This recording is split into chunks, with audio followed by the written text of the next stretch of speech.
everyone, and welcome to LCS Challengers Week 3, Day 3. It's already Monday vibes going on here, friends, but hopefully everybody's Monday has been good so far. My name's Sierra Dawn. I'm joined here today with Mazel and Joshi. How are y'all feeling? Are you feeling the Monday vibes, or are we still energized, good to go? It depends on what you mean by Monday vibes, Sierra, because it's a little chaotic already starting. You guys haven't seen it on the broadcast just yet, but I'm sure it'll get there. Yeah, it's going to be a little bit chaotic. I'm excited, though. You know me, I'm always full of energy, and I'm ready to end out our week and make us go into the next beyond of the NACL season in our second round robin. Are we dying? The beyond? Yes. Oh, dang. The second part of the season is coming. All right, well, if there is, that dying or anything, let's hold it till after broadcast, because we got some fun matches ahead of us here today, and I want to make sure that we can get to them. Of course, though, before we get into that, this weekend and Monday, I guess it's kind of still our weekend in Challengers World, we have been celebrating Pride, so do want to take a moment to say happy Pride to everybody out there and thank those on camera and behind the scenes who work so hard on this broadcast to make it is what it is. Does not take anything whatsoever to be kind and love each other. So happy Pride, everyone. It's good stuff. Happy Pride. Yeah, happy Pride. Also, don't forget, Team Fish Taco, they are also doing their sale of stickers, and they will be matching up to half of your purchases with a donation to the Trevor Project. Yep, it was the Trevor Project. Project. Okay. Yeah. And you got it right. Yeah, and all the proceeds from the stickers, not only are Team Fish Taco giving an extra 50%, but 100% of the proceeds from the stickers that they're selling go to the Trevor Project. So really good stuff. Make sure to go check them out on Twitter to see what you're getting to. And of course, while you're checking Twitter, well, want to make sure that you get that talent update for the week and what's been happening so far. So why don't we check out our NA talent update?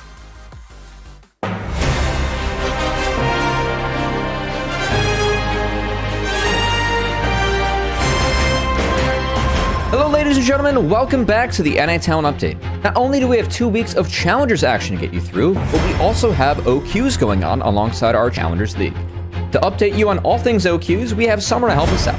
Hey Challengers League fans, Summer here with an update from the NACL qualifiers. We've got some super exciting teams fighting for spots in the Summer Promotion Tournament later this split. So far, there's one team that stands out as the clear frontrunner, and that team is Mirage Alliance. With Alorum, Neo, and Dardoch, this team is stacked with LCS experience. Even Chad got a game on the big stage. These guys not only have years of experience, but also some strong recent performances. Sudsy recently played on Team Tony Top, who won enough to promote in spring, and Dardoch and Alorum were parts of the Collegiate Championship winning UST roster earlier this month. Mirage Alliance is currently undefeated in their series, including a 5-0 finish in the Swiss stage and a win in their first group stage match. Challengers League teams, beware, because if you place too low and go to the promotion tournament, this team is sure to be your biggest competition. Here at Challengers, when we talk about North America, we're sure that it's not just the US, and we never forget to include our cold friends up north in Canada. So to catch us up, here's Sierra and Beattown with the Canadian update. Ooh, thanks, Cubby. But so far up here in Canada, it's a hot one, eh? Us simple Canadians can't handle this hot weather, but hopefully our Canadian players in the NACL have some cool place to help us out. Oh, look at Zamudo over there, eh? Sometimes you cool down under a large tree, but what about a large rock? Zamudo throwing some shade over Disguised Way with this big engage. Alright, that was a little cool, eh? A little relief from the heat. Do we have anything cooler? It's still too hot. Oh, well, they might be called Team Liquid, but it's Arrow getting dunked under the water by Onat here, and AP8 can't escape him either. Definitely keeping him and everyone around him cool. Way to get her done. Wow, so cooling, so refreshing, eh? Just what I needed on a hot summer day. Oh, wait, Pete, the shade is gone. Help me out. Oh, well, Spyrex has got your back, keeping it cold and calculated with a minion axe so cool, it completely froze Evil Geniuses out of the game. Thanks, Spyrex. That's cool. Ah, that's so much better. Thanks to our Canadian players for crushing it as always. Stay cool out there. We've had a lot of Milio in Challengers, as literally every region can relate. So, here's Kangas and Mazel with a breakdown of what it's like to play against him. Ultra Mega Fire Kick. Cozy Campfire. Warm Hug. breath of life. And that's been it for this summer's first episode of the NA Talent Update. Thanks to all my friends who helped out, especially Summer from OQs. And until next week, may your week be filled with positive gaming experiences.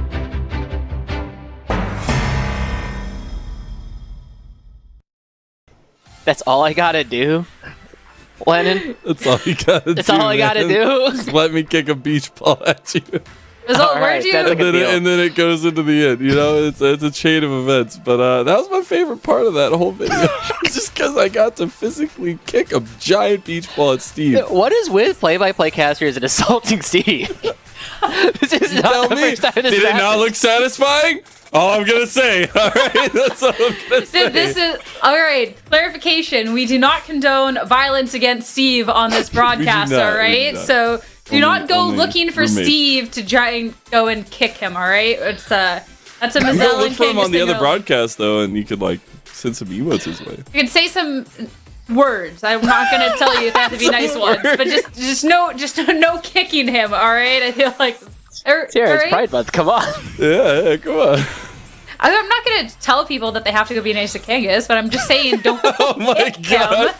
You know, like You don't have to be nice. Just don't be mean. Just don't physically assault him. Anyway. yeah, we love all our casters over here. All right, we want to Let's make end all sure. be all point after all of this. Yeah. So here you go. And vibes, you know good what? If vibes. you're going over to the other chat anyways, you can go do what the lower third says. Go sub. But you have can- to sub here. Wait, no, that one is over there. I was gonna say you have to sub here first to get the emote, but that one's over there. There's different emotes on both channels, so you know what? There's something for everyone over there. But moving on. Casters, we got some cool standings for you guys. So after yesterday, FlyQuest is going to be joining Team Liquid in our double-digit wins in our record. So congratulations to them. Yeah. I also want to point out that this Team Liquid squad is doing better than the squad did last summer, which was the most dominant team we had seen since like Cloud9 in 2019, 2020. I don't know what the stat is for today, but yesterday Team Liquid was 12-2, and in the previous summer they were 11-3. This team is doing even better than their own record. Yeah, that's a special shout out for them for sure. They have been just leagues above the rest of the league. But I will also give a special shout out to Fear. I remember we were talking about it on the broadcast last weekend, how they were literally in 10th place, and now they find themselves on the left side of the bracket. It feels really good. Obviously, they had been behind a little bit by not playing as many games. They still had a series to go, but I really like to see the comeback from them because they just show a lot of that cohesion that made them so strong and made them have such a deep run last split. I want to give kudos to, if we're going to be nice over here, to Disguise, because obviously they were going through a little bit of a rough patch. We've spoken so many high points about this team, but I believe Fear was actually above them at one point, and they now managed to get into that third place after starting to get a couple more wins and a little less ties under their belt. So kudos over there. But They also got a 2-0. did so good stuff going their way. But of course, there is the opportunity for Fear and for Wildcard to try and catch up to them, because that is going to be our first matchup for the day. So one of them can still nip at Disguised heels here, and later on it's going to be AoE, unfortunately bottom of our standings, going up against Team Fish Taco, which has been such a fun team to watch so far, because you just generally don't know what's gonna happen. Honestly, sometimes they steamroll, sometimes they get steamrolled, but it's always been interesting. There's a steamroll going one way. You just don't know which way yet. But it's a lot of fun to watch them kind of go through, because it's also the way they're picking apart the meta and a lot of the aggressive plays that they tend to go for. Yeah, it has been a lot of fun watching all of these teams, because even the teams that we weren't expecting to do as well are showcasing more strength than I think a lot of people were expecting. But as we start looking at it again, I mean, Fear and Wildcard, these were two teams that were looking really good last spring as well. And make sure to be spamming in chat who you think is going to be coming out on top in our series. I was 100% for Fear at one point, but the Wildcard fans are starting to speak up, so good stuff there. And I believe to start things off to talk about these two teams, Joshi, you made a little something for us? Yeah, the copyrighted version is unfortunately not allowed on broadcast, so, you know, we got Spider-Man's coming through. Spider people. Spider people in this one. But these two teams have been looking so similar. I probably should have picked a different color background now that I think about it. But, I mean, seeing these two guys coming through, there are so many similarities between the way that these two teams have been playing, right? Both teams still have their jungle mid AD core. Both teams are still playing the scaling style that they were known for in spring. Both teams were a top 2 non-LCS in spring and are vying for exactly the same position here that they've found themselves in summer. Yeah, and when you are actually looking at both these rosters, you look a lot at the jungle for both of them. Keel leading a lot of the charge in terms of like how draft is approached, the meta approach that a lot of teams are banning away from him, but also his approach on the Rift. And Perry, much the same as him, we've heard from him last split, this split, he wants to be that aggressive sword, he wants to be that leading potential for Fear, and it's looked good when it finds the early traction, and you have a lot of that cohesion with Shochi that's been on fire. Yeah, I also want to point out that for Keel, as we are Cincinnati Fear, but Keel got a really big shout out from Coach Spawn yesterday, who said that he was the most underrated player in the entire league. Yeah, it's pretty good praise there as well. But I was kind of talking about the duo punch of Perry and Shochi, but I feel like something that we were not expecting coming to Split is immediate kind of working foundations of the spot lane. Manui and JJ. I know JJ for a long time on Dignitas was a leading voice, but it's been really cool to see him kind of integrate himself into the team. Yeah, it's definitely been a big opportunity, right? I don't know if we got it on the broadcast today, but you should go check out Perry's recent tweet about his pentakill. It was very good. It is very good. It's very good. But before we head into our matchup, of course, let's talk a little bit more about the spot lane. And instead of JJ, let's actually focus on Manui in this, because it was said that there is similarities, but what are we feeling about this bot lane, how this one's going to be matching up? Yeah, I mean, we have been seeing, especially this week, kind of a return to previous versions of Manui, and especially the champions that we know that they have played. The Seraphine and Ziggs both came out earlier this week as something that we know that he's typically been good at. He loves playing these mages that also need to try and find that pocket of safety, right? Just like a quarterback, you can't let all the linemen try and take you down in the back line. So he's been playing a lot of these things that have been enabling the rest of his team to be really aggressive in these team fights. And watching the way that he's adjusting to the rest of this roster has been different, because they aren't just getting free wins with Faisal just going off on an Olaf and finding a triple kill out of nowhere. It really has been forcing Cincinnati Fear to play a little bit more to the rest of the team's strengths. But that's what I love so much, is it enables their flexibility in draft as well. That was always something for Fear that is constantly looked at last split, is how to ban away all these things. You have to take the bans to the Seraphines, things like that. And speaking of having to take bans, Wildcard is another team that you just have to consistently focus in draft as well as in game. And I know we talked about Keel, you were saying most underrated player voted by Spawn, but you also have to look at a lot of the growth we've seen from the other pieces, right? Zamudo, Lens, but also Saligo, and Lens specifically going against Manui, how that meta in the duo bot lane is going to work out, and if they are going to be able to carry their squads. Yeah. As we start looking at this one, I think the biggest thing for me is I really want Lens to kind of step up in this summer, right? Because he was not the most important player in spring, but he needs to be a more important player for Wildcard to continue finding wins here in summer, especially up against some of the top teams. And as we start getting the clips on the screen, we already know that Lens and Dombre have been quite good in their ability to play in the bottom lane, but it's going to be on Lens to be able to do what players like Arrow and even Spawn have been doing in this most recent season in stepping forward. Especially too, Lens had spoken earlier that there was, coming into this, issues with finding that synergy with the support, because, there had been going through some changes and stuff. So now that we do have Donbray safe and secured on the squad, I'm excited to see the two of them just be advancing on forward as we do dive in a little bit deeper into Lens as an ADC here, Josh. Yeah, we already know that Lens and Donbray have been doing a pretty good job in lane, even finding this 2v2 double kill going up against Team Liquid Challengers fairly recently. And we know that this is something that has been true, if they're playing with Donbray, if they're playing with Duo King, it doesn't feel like it matters. They have definitely been able to step up in the laning phase. But the place where I really want to see Lens step up, and potentially this funny clip coming through, is I guarantee that most other AD carries in this similar spot will flash over the wall, right? A lot of them will be playing really aggressively with the rest of their team, but Lens has not necessarily been having that same kind of aggression that we've been seeing from a lot of the other AD carries. And while that was perfectly fine considering the way that they were playing in spring, is not necessarily going to be able to take them to the top of the table if they're going to be playing this way in summer. So that'll definitely be something interesting to look into for today. And just as we're getting to the end of our first round robin, especially going up against Fear in this case. So I'm definitely intrigued with that, especially because I know that we got to have this presentation from Joshi last night about specifically about Lens Real positioning. quick, Jay, can we get the clip but don't play it, just like the still? If that's possible. And even if we play it, just fine. Let's go ahead and show that last clip again in the Baron pit, because the thing that I kind of want to highlight, the way that Lens has been playing recently, and what I'm really looking for is a lot of the time when we get to watch him play, right, most other AD carriers will be playing further up in the pit, towards the northern end of the pit, in order to actually play really aggressively. As long as they're ranging away from Spyrax's soldiers, which you can see are on the bottom side of the pit, Lens should be able to get damage not only on anybody who pops in, but also put himself in a position to flash over the wall and potentially take down the Milio immediately after the Baron falls. And that's really what I kind of want to hope to see from this player, because they have the two Paladins, right? We've already set them up with Zamudo and Saligo as fantastic anti-flankers, but they're missing this big source of damage which Moose Hater is providing them in spring.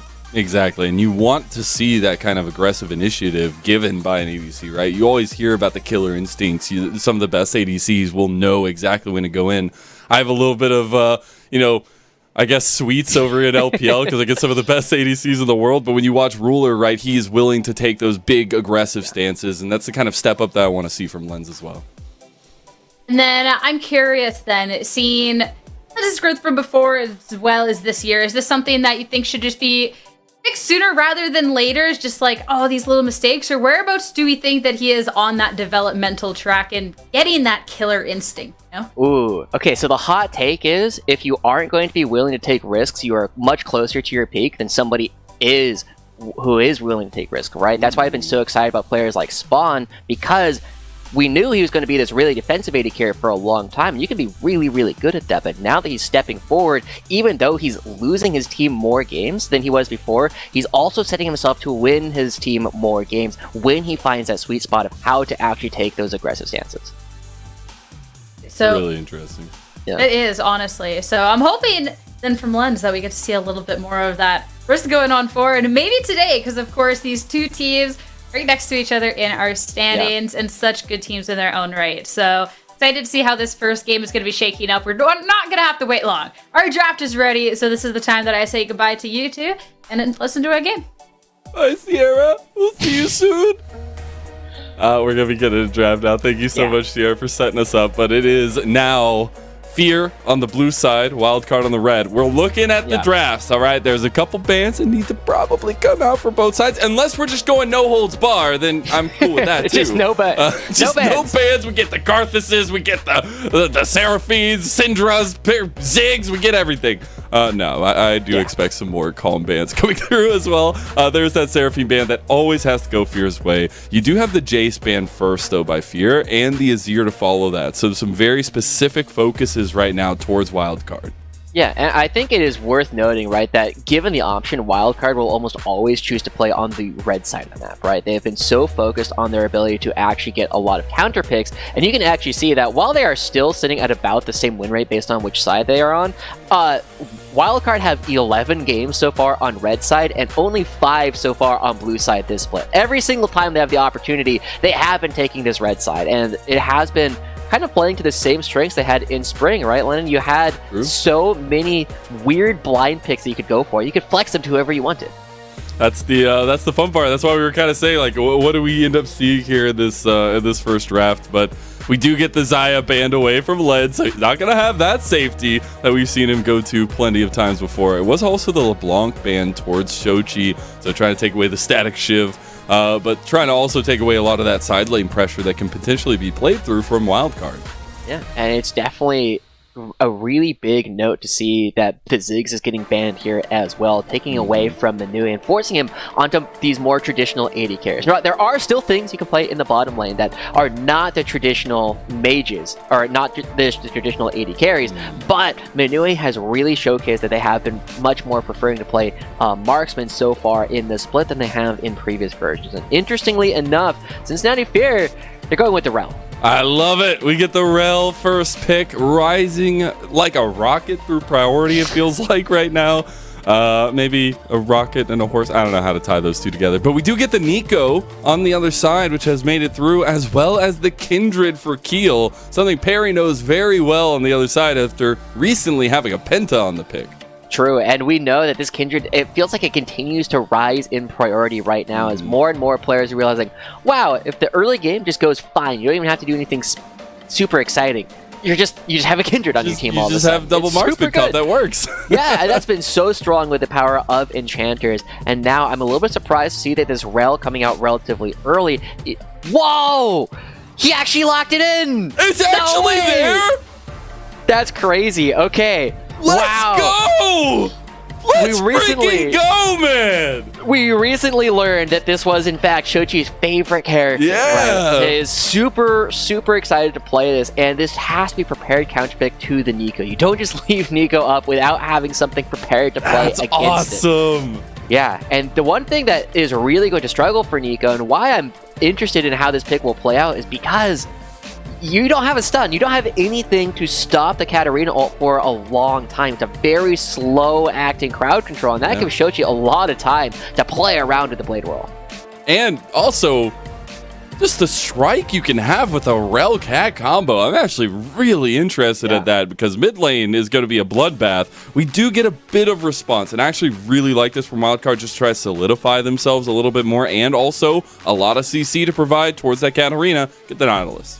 Yeah, my only question is, why not Alistar, right? It's a very similar champion in a lot of situations. Because and he's even not better meta, into the realm. okay? But we saw Dombre play. They got the 2v2 kills against Team Liquid Challengers. But regardless, it is going to be the Nautilus locked in here. And that does ask a lot of questions about how Sligo is going to be navigating this. Because this is not a particularly common champion that is played at the, Master, Grandmaster, Challenger level. So Sligo, while he's played against this champion for years and years, maybe hasn't played as many games in the Nico matchup going into the Katarina. So Cincinnati Fear, they're throwing a curveball here for Wildcard. And it's a little bit of a cheese pick, right? But by picking it so early on in the draft, you are allowing Wildcard to pick so many of these different opportunities for crowd control to shut it down early on. We do get a couple of nice bans, niche bans as well. We get the Ivern and the Sejuani ban, the Varus ban there from Fear, so trying to dwindle down the pool of Lens a little bit more as we go. And I do wonder if they just want okay, it's the Malphite instead. I was going to wonder if maybe Jinx or things like that come more priority, but it is the Malphite they want to take away for that point-and-click CC. Yeah. And it's definitely been something that Zamuta's had a lot of success on so far, but the Kaisa is going to be the answer here for Lens. What's up? This is something I was talking with Arrow yesterday, and he was actually highlighting, if we're playing it solo queue, I'm taking the Kaisa every time. We're just going to have fun with, with a static Shiv and see how that goes. So I wonder if we get that iteration here. Maybe a little bit more of a solo carry pick, but maybe something that Lens, we were wanting him to step up. Able to step up with that killer instinct, going to give him that potential move forward. We do get that Wukong, though, locked in for Perry, and that is a scary sight. Yeah, I mean, you have the tools to actually get engages started now between Perry and JJ, and Philip also hovering the Jax, looking to create a lot of problems off in the side lane. Zamuto definitely, while he had a fantastic start to the split, has been falling off a little bit in our estimations based on how some other teams have been able to shut him down, especially some of our stronger laning top laners like Bradley was able to showcase in their most recent match. But with the prepared counter pick, Jax doesn't have as many super meta counter picks, but if there's anybody that has something a little bit more unusual to pull out, it has been Zamuto so far. And I mean, I like this because it provides more crowd control to especially stop Shochi in his tracks. The team fight Venn diagram is going to be looking really good for Wildcard, but Fear don't want that. Fear do not necessarily want that. They just want to go to the side lane and say, we'll see you later. But I do wonder how this Katarina fits into all that, because it does feel like a situation where Fear want to get off the ground running. They need to get some side lane pressure going down for them, because they need to have that decision-making power when it approaches objective time. Yeah. The one thing that I do really like coming out from Cincinnati Fear, though, is Katarina's power is pretty much directly correlated with how well your early laning phase goes. And in particular, Katarina can be super, super aggressive at levels 2 and 3 that a lot of players aren't necessarily prepared for. And you also have this very strong jungler in the Wukong in order to make sure that Shochi can feel empowered to be aggressive early on in the lane, which will really bridge the period where Katarina is not strong, especially between about like levels 4 and 8. You really want to get to that level 9 and that level 11 in order to really take off during these games. Well, we're getting into the game now. We'll see if those levels come to bear here. We got game number 1 kicking off between Cincinnati Fear and Wildcard. Both teams trying to make it into the upper echelons as our final day of this first round robin continues. Should be a lot of fun here with Fear. Maybe looking for a little bit of level 1 vision action going here, but specifically on that point you were talking about earlier, a little bit of the cohesion between Perry and Shochi here on these two picks. I'm also putting a timer on JJ. When do you get out of this lane? When do we see some roams down from the bottom lane? Because I think that'll also be super crucial. Yeah, if you can help out Shochi in the mid and just allow them to take off, it'll put them in a fantastic position. But I also want to go back a little bit, Len, into our Lens discussion that we were having, right? We've been asking him to step up. I think it's important to note that we think Lens is good, right? Lens has been a player that was potentially even better than Masu, who received a most valuable prospect nod. But the question that we still have about this player, right, is how close are they to their peak? Will they be able to get that next level coming through? That's where we're looking for them to get a little bit stronger over the course of the split. And now, going back in, we are seeing that it is going to be mirrored starts from Keel and Perry, both starting at their own red buff and going to go yin-yang around the map, which will put Zamudo underneath his own turret. I'm wondering how this approach actually works out then, because obviously you're going to want to put a decent amount of pressure early on at Saligo, keep him off the wave, and see how much health you can get traded down for each one of those minions. But specifically, if we do see this kind of early pathing work out here for both junglers, it's going to be a pretty quiet early game for the mid lane, unless we get some unique paths coming through here. So Shochi just kind of has to stay calm and cool and not get overzealous. Yeah, as long as he doesn't get caught out by any of the roots coming through from Saligo, he should be okay. At the same time, we do want to be watching Keel, because Keel, on this Kindred, you have so many aggressive paths that you can actually take with the Kindred, and we know that Keel has been willing to give up entire quadrants in order to try and make ganks happen early on in the game, and we'll see where he goes after these Raptors. It does look like he's hovering over towards a safer path. He's trying to for now. We do get a little bit of a pre-engage here as Perry's showing up in perfect timing, trying to get in front of the dredge line, but can't do it. Donbray should still go down. First blood for Perry, the Sword of Fear. Yeah, I gotta say, I'm a little bit surprised that Wildcard were going for that. They had a ward on the Raptors, and they never saw Perry go towards the top half of the map. You should know that he's still on the bottom half and in a perfect position to go for some of these counter ganks. It definitely feels as though Wildcard putting themselves in a bit of a deficit based on some false assumptions. Now we see if Keel's response is going to be enough. Shochi pretty low under turret. This is a bit risky for Wildcard, but if Saligo lands the Tangle Barb, that could just be it. Going in now with that speed up, can't get it, as Shochi goes right back. Keel trying to get some damage back down, going to take that tower shot and make his way out. So Keel's response to no avail. Yeah, not finding anything there. At least we'll get their first mark of RNG, the game. Yeah, let's win that coin flip. But look at where Perry is. Perry is not done. They go from the bottom quadrant to the bot lane. And now looking at a relatively low health Saligo in the mid. Not going to be able to find it. Saligo able to walk out of there. First mark goes the way of Keel. And Perry's information will be given over as well. So bot lane should play a little bit more carefully for Wildcard. They will know Perry's on the bottom side. Yeah. Perry actually has completely stopped farming, right? Remember, he did the bottom quadrant originally, and then he went towards the bottom lane. He has not farmed another camp since. No way they're still here! Okay, oh, no. Donbray, Spider-Man. Maybe getting good on that meme earlier. So we do see Perry not able to get anything bottom lane. Was a little bit worried for Donbray there. Yeah, Donbray will be fine, but I am a little bit worried about how much time Perry is spending on the map, not actually farming, will be going right back over to his Raptors. And we have seen that when Keel has done similar paths to this, where you go for a lot of aggressive invades and a lot of aggressive ganks, you can put yourself in a spot where even though you get kills, you might not be as far ahead as you want to be. This is a spot where a Wildcard, right, they have a composition that maybe not quite as strong scaling as a lot of their compositions in the past, but still one where they are very comfortable taking fights later in the game. Yeah, their team fight is so stacked. As well as you actually saw Wildcard pinging up towards the top side of Perry's jungle, realizing that's where he's going to be pathing to. You have JJ out on a roam, Donbray out on a roam. This was what I was wanting. Early proactivity, and now from both teams. Yeah. As they start coming towards the mid lane. Again, Perry's gotten a couple of extra camps. They're going top. Yeah, everybody's coming around. Philip is low, Zamuda's low. Got the Hex Flash going in now. JJ getting a little bit of that speed up, but can't get the Counter-Strike in range for Philip. Nothing going to happen. A lot of ships in the night action going on here so far. Yeah. Did you hear the interview with JJ at all, Mazel? I think I heard bits and pieces of it. Yeah. We were mostly talking to him about, like, hey, who's actually, like, the people who do the most shot calling, and what he was saying is that it's kind of a mix of a bunch of different players, but at some points he does need to be like, everybody quiet, I need to take control right now, listen to me, I'm going for this big play. And if you listen to the pentakill that Perry got, just listening to them do the after the pentakill comes through, the war cries. Yeah, the war cries come through. Just absolute insanity can happen in the comms here for Cincinnati Fear, but so far, our friendship has done them quite well, except unfortunately his bottom lane is a little bit behind. Got a little trade of ultis. That Grandmaster's Bite's gonna help out Philip. Very close to a solo either way. Not gonna go through with it. We do see Wildcard actually moving over towards this dragon, using the priority from bottom lane. And that is huge for them, as we said. Any leads for them building towards that little bit of an endgame teamfight potential is looking mighty fine. Yeah.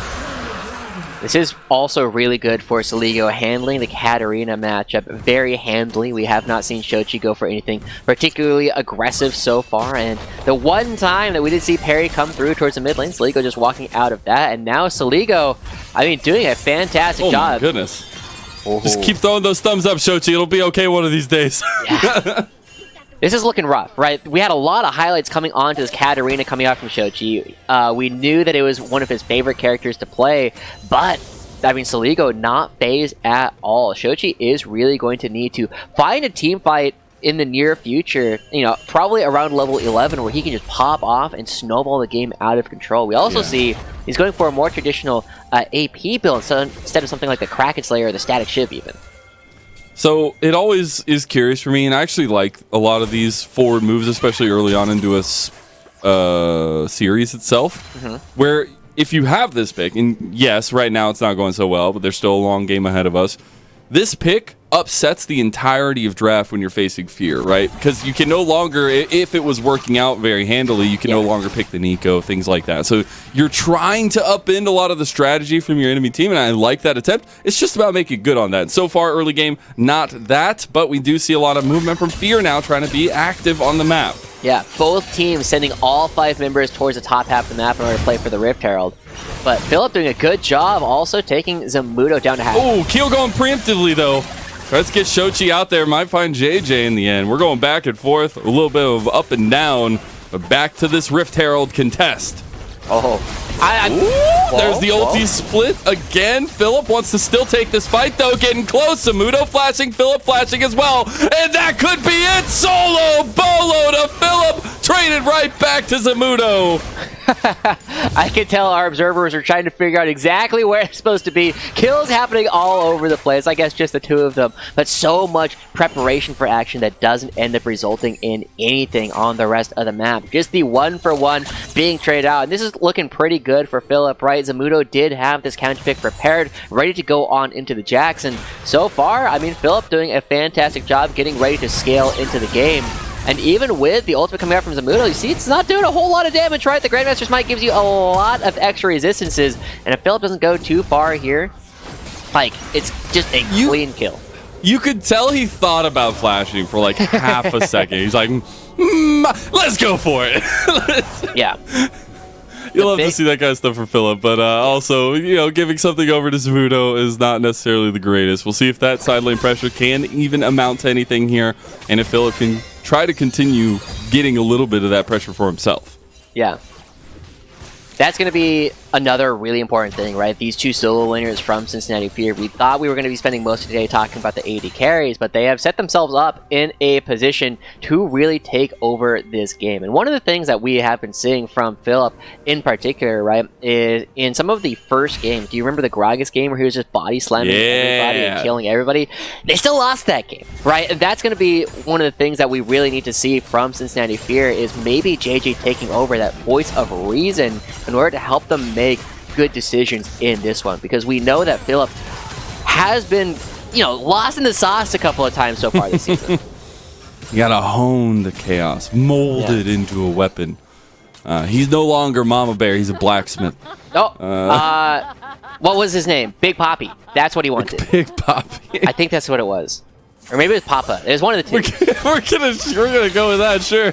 No, he actually said it. It was part of the interview. Yeah. He was like, I don't want to be called Mama Bear anymore. And so it's like, what do you want to be called instead? And I think it was Big Papa. So, we'll see what we can do as we are setting ourselves up, right? Domber positioning very aggressively. He's not level 6 yet. People out. Exactly. Okay, he just got level 6. A little bit close. We saw actually a move from Keel moving forward, at least. Still on that one mark. Still hasn't gotten the benefit of RNG his way again. We'll see if maybe this mark will spawn on the Scuttle Crab. Nope. I believe after your first one, doesn't it have to be in the enemy jungle? Yeah, that's what I thought. Yeah, only your first one can be a Scuttle. Opposite sides. That's the second mark. It went through at the You last lied second. to me. Okay, so so it's the third enemy one. jungle. The third one has to be the enemy jungle. But the question is now, because you have Dragon coming in 15 seconds, Wildcard have already gotten first Dragon in this game, and it behooves them to continue stacking this. They're moving. They just got a reset on bottom lane. I want to see if they position around this because they already have vision around it as well. They already have vision. They don't know this, but Perry is going for a reset. They will be seeing that members of Fear's bottom lane are resetting. That's going to be leaving Keels like, oh, yep, there's nobody on the board to actually deal with me. Let's go ahead and take this Mountain Dragon. And so they've actually gotten two really good dragons so far. The Ocean Dragon as the first one gives you better laning power, and then you also have the Mountain Dragon, which is potentially the most valuable single dragon to just have, just because of how much tankier it makes you, and going into something that is very bursty, like Shochi's Katarina, and it pays dividends. Does indeed. Two dragons to boot and a small little gold lead for themselves. Gonna be nice to write home about so far. And we wanted more damage, we wanted more potential. We got an Infernal Soul on the Rift too, so rising in priority now, and especially for Fear, I feel like on the other side. And they need to start contesting those objectives a little bit more. As we see Wildcard moving out on the map themselves, they got the Rift Herald spawned up in mid. Yeah. And so far, right, Saligo almost entirely by themselves has gotten 2 plates already done. And now as we crash this one, yeah, this Katarina pick is not paying off just quite yet, as more and more money being funneled over to Saligo and Keel in this fight. And after that, it is going to be opportunities for them to move around the map. When Katarina can knock down the enemy turret early on, that is the sign of a game that is going to snowball out of control. But it's not as though Shochi's out of it, right? This is still a character that just needs one opportunity to jump ahead of the rest of the map. And so far, Wildcard has not given it to them. But Wildcard will take this tower, and that'll be first tower to the game, and also mid tower, which first and foremost is not normal to take first tower in mid lane. Secondly, it gives you so much pressure and not a lot of defensive capability from the mid lane for Fear. Yeah. Also, shout out to Alec Battery for actually linking the Kindred ability. Apparently, up to your first 3 marks can all be Scuttle Crabs. But it can also be Raptors or Groms after you get your first one. The RNG is real. Alright, good job, Philip. Just give him a good job like that. Yeah, he got the wave. You got the wave and you made it out from the Static Shiv Kennen. Yeah. By the way, awesome. Love to see the Static Shiv Kennen. Also just dirty. Do you also call that Pikachu? Sometimes? I always call it Pikachu. Back when the old Static Shiv was around. That's not League of Legends branding. It is what it is. But still, it has been a really good look so far from Wildcard. They are declining a lot of fights that they don't want to take. They don't want to give Shochi an opportunity to go for these engages. They haven't ever been put in a spot where they've been tested so far this game, and it is going to be on Cincinnati Fear to make these happen, right? Yesterday, on Saturday, I made the call when Team Liquid was playing up against Wildcard that no other team in the league would have been prepared to actually take on some of the drafts that Wildcard goes for. And right now, Cincinnati Fear, they have not been able to manufacture the fights they need. Here, we're looking for Zamudo. This is the second time they've tried to go to the Zamudo grocery shop and have come up with nothing. They are sold out. People have already come and taken everything. You got the Rift Herald, though, that Fear could maybe grab. As Keel pushed out, rightfully so, they back away. They don't overextend for a fight because they know that's what Fear were looking for. And it was that Rift Herald secured for Fear. So first neutral objective goes over to them, and something they can utilize to maybe get some leads in the side lane. Or this mid lane. But look at where Shochi's gold is at this point, right? It's so rough, man. In the game, outside of the supports, has not been able to farm.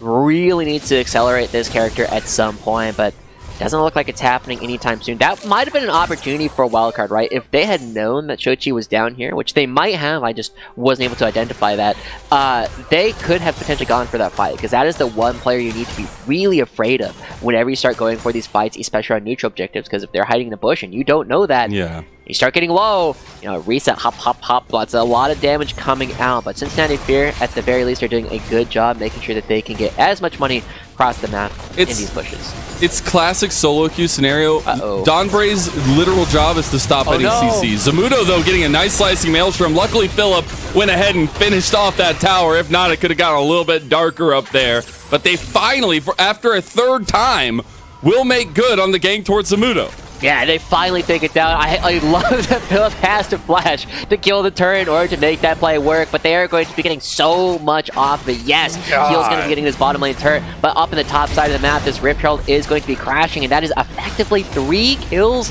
getting picked up here for Philip, right? Suddenly skyrocketing ahead off in the side lane, and this can really break a lot of what we can see on the map. I don't know if anybody was watching LEC before, but the way that we saw that Irrelevant got super far ahead on his Jax allowed his team to have so much control over the map to split the map open, and there's nobody on Wildcard that can easily split against him. Yeah, there's no real answer there once you get that side lane Jax into fruition, but the answer does come through the rest of the team fight. Now, as I was saying before, Donbray's only goal, like a solo queue support, is to take Shochi off of the table in terms of his ultis, his combos. We see Keel actually be able to scoop up another mark there at the last second. Huge stuff, but we're getting ready for this dragon fight. Yeah, Zamudo does not have ultimate, Philip does not have flash, but the Kennen ultimate way more impactful. This is a fight. I'm a little bit surprised that Cincinnati Fear not willing to try and take, because... Wait 5 more minutes? Yeah, I mean, it seems really rough. You see that Philip is already building himself towards the Hold Breaker with the... is it still called the Phage? I think it's still called the Phage, and the movement belt.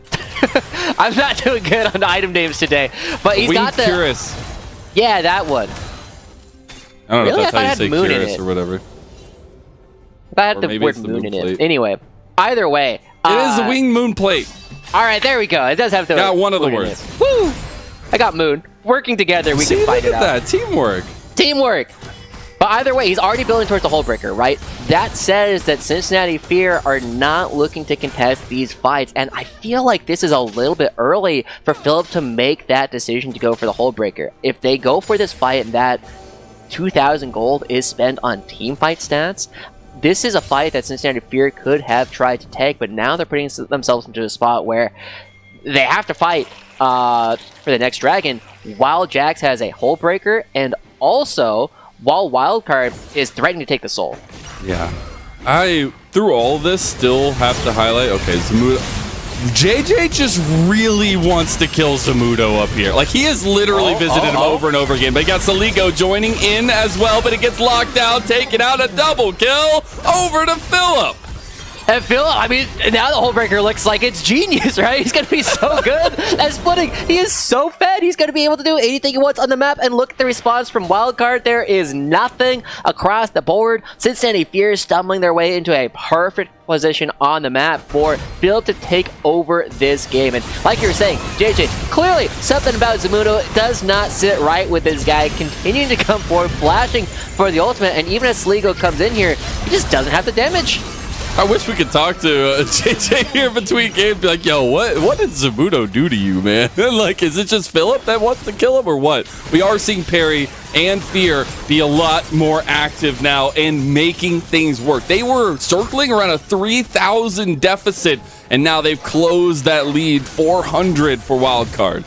Yeah, and Wildcard, I mean, while they do have tools to continue fighting later on in the game, Cincinnati Fear doesn't really need to contest them for a lot of things, right? It is going to be a couple of minutes until this next dragon actually spawns. Now they're looking for Saligo.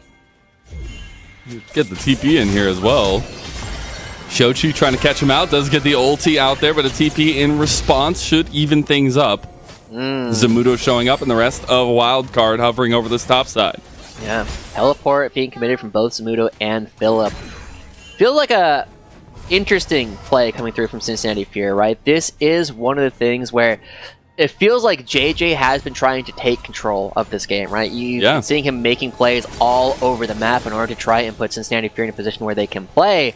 But it's been a little bit more chaotic, I think, than what we are used to seeing from them. It doesn't feel as though the game plan around this Katarina maybe has as much practice as something that we were potentially hoping for. Because it's really hard, right? There's a reason why you don't see a lot of these backup picks, is because it's really hard to get the rest of your team practiced with it. Even if you are good at the champion, the rest of your team has not played alongside it at all.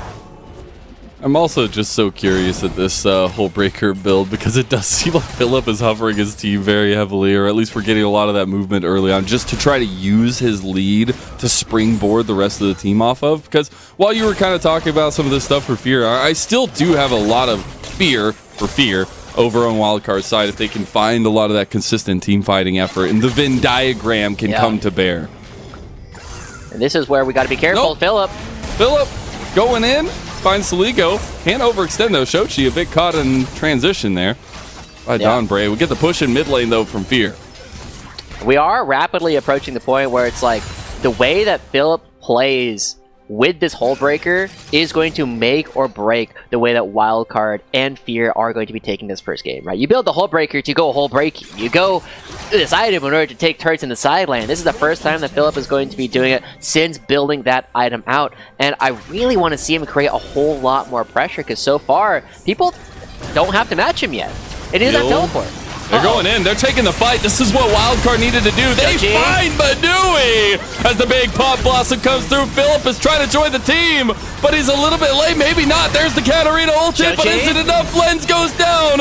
Zamudo with that slicing maelstrom was huge, but he got the follow-up from Fear. Shochi going a little bit ham. Gets the shot from the sniper of the tower, and Zamudo takes it back. That signals the all clear for Wildcard as they get a double tangle, triple tangle from Saligo. And it's just gone to hell in a handbasket. Oh no, so many things go just slightly wrong for Fear in that fight, and it ends up going over to Wildcard. But at least the good news, Lennon, we're going to get a round 2 here in just a sec as we start looking at the next dragon. But this hook from Dawnbray catching out Manui kills a massive sorcerer damage right off the board. And then after that, as they start coming through, right, Philip is so confident in his ability to go for this play there, able to take down Lens. And it looks like it might be ready for Shochi to take control again, but they go just a little bit too far forward. Shochi takes an extra turret shot here, and that's the go button for the rest of Wildcard.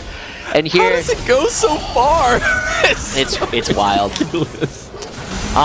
Such small marks that this game has been. The Saligo Tangle Barb, though, in the middle of all, like, chef's kiss. Great stuff. And a nice little move from Wildcard after that to take the Infernal Soul. And they are right as rain right now, Joshi. Yeah. Yeah, suddenly Wildcard is in a dominating position on the board, right? We were talking about whether or not you wanted to go for this hold breaker. If you go hold breaking, yeah, absolutely. But imagine if those stats were spent on something for the team fight. Imagine if Shochi was able to get those resets off during the last fight. Imagine if Riot Games didn't put lollipopping into the game and didn't actually catch Manui, right? All these small things. That, man? Oh, they knew he was there! Blinded by the light! Was Shochi! And you get the depth charge from Manui, but that is a follow through. The flash burn, that is barren in the eyes of Wildcard. Great stuff coming through, right? Shochi just getting caught out on that ward. This should be the Baron going over. He's Philip once again teleporting in. It's gonna be okay one day, Shochi. Just keep throwing those things up. Wildcard with a nice little move, but they get engaged on pretty heavily. Manui is chunking them down, but they are bleeding through their bodies one by one. Manui, he steps up into oblivion as Philip, the last remaining member, will go down in a silent ace as Wildcard clean sweep him.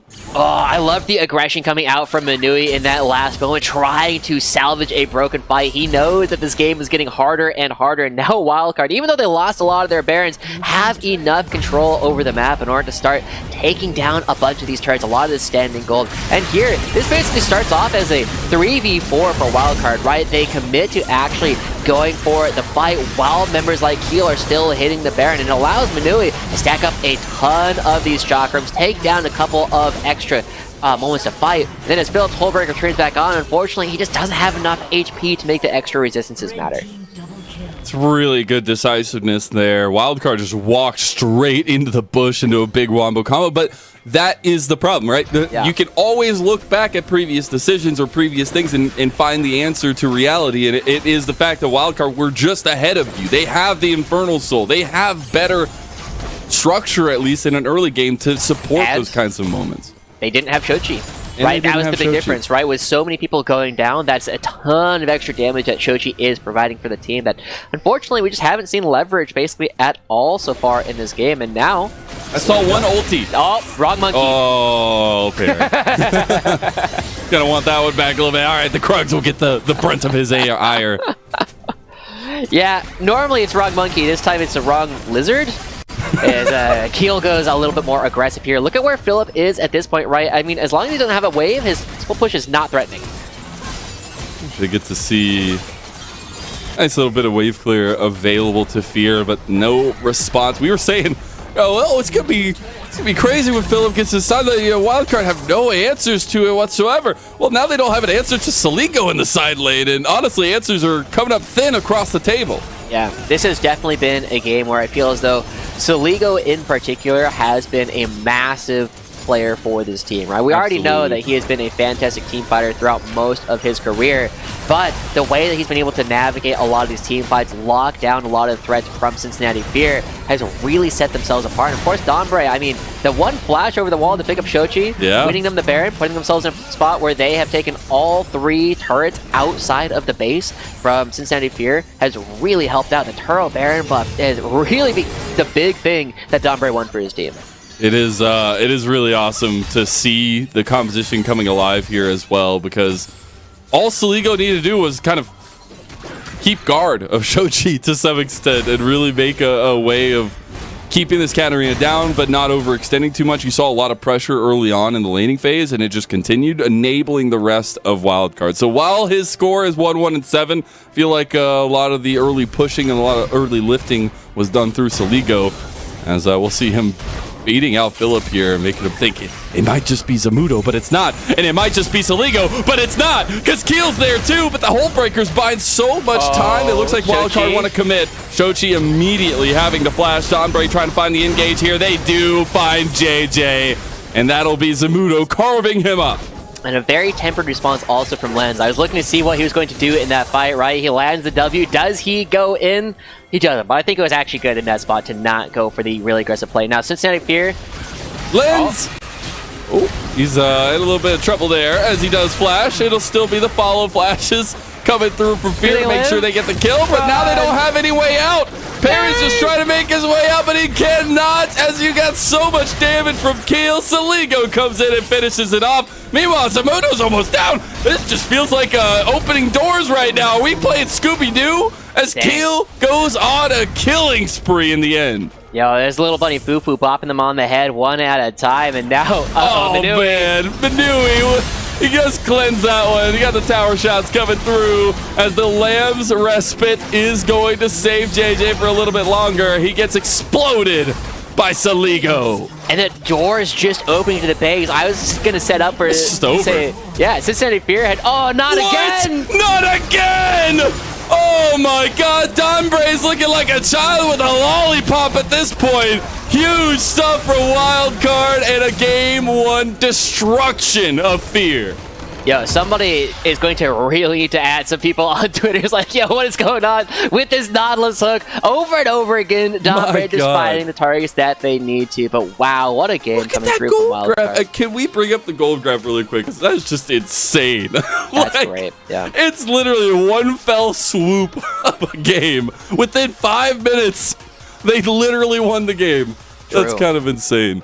I mean, honestly, the way that Wildcard was navigating this was really exciting. The way that Cincinnati Fear, they tried to throw a couple curveballs, but there is no real question here from Wildcard. It's like, okay, cool, we will just not fight you when we don't need to. And Cincinnati Fear, I mean, they come out with the Katarina, doesn't show us what the Katarina can really do, and we are really going to need to see Cincinnati Fear going back to the playbook to find something a little bit more threatening. Let's see what that playbook has in store. We're going to send it to a little break. We'll be right back. The LCS Challengers League is brought to you by Turo, the world's largest car sharing marketplace. Find your drive.